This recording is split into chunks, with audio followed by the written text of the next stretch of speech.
Ahojte. Ahojte. Vítam tu dnes Viktora, obchodného zástupcu značky Recaro, ktorý nám prišiel predstaviť takú špecialitku. Tak Viktor, čo to je? Lubo, je to Recaro, je to model Thoria, který si myslím, že zná spousta vašich zákazníků, ano. Ale je ve speciální edici s italskou automobilkou Maserati. Takže to je specialitka. Je to specialitka, speciálně je zajímavý to, že je na Slovensku jenom pro vás, pro prodejnu Aladin. Je počet kusů velmi limitovaný. Čím se teda odlišuje od klasické jako Recaro Thorie, je tím, že trošku má jinou látku, víc jako sportovnější. Má na látce v oblasti hlavičky italský Maserati trojzubec, kterým je značka Maserati známá po celém světě. A pak samozřejmě v oblasti ramenních popruhů tak má polštářky zase s logem Maserati, s prošíváním loga Maserati. Jinak model je stejná Thorie, jako už zákazníci znají. To znamená, jenom si ji rychle zopakujeme.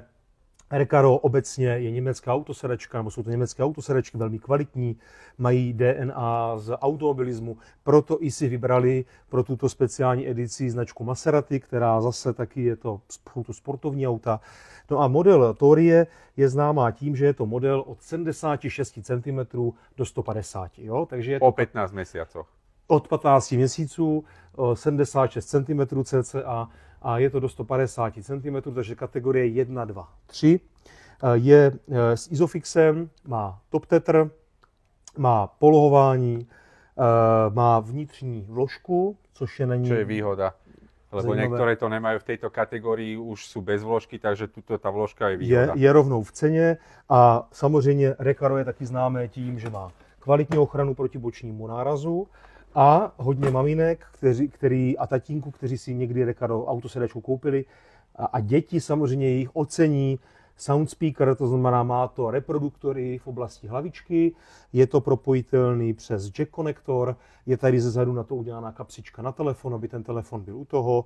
A výhodou samozřejmě tady těch reproduktorů je to, že v momentě, kdy tam pustíme dítěti nějakou třeba pohádku nebo pustíme mu tam nějakou hudbu, tak dítě má tendenci tu hlavičku nechávat v té opěrce hlavy a nepředklání a tudíž pro případný náraz je plně připraveno prostě maximálně absorbovat a být plně chráněno. Takže toto je velká výhoda modelu Thoria, má to i edice Maserati.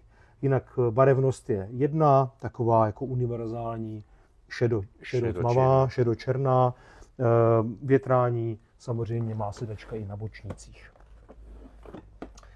Takže edice Maserati, Recaro Thoria, dá se zakoupit pouze na prodejně Aladin a i na e-shopu, i na kamenném obchodě.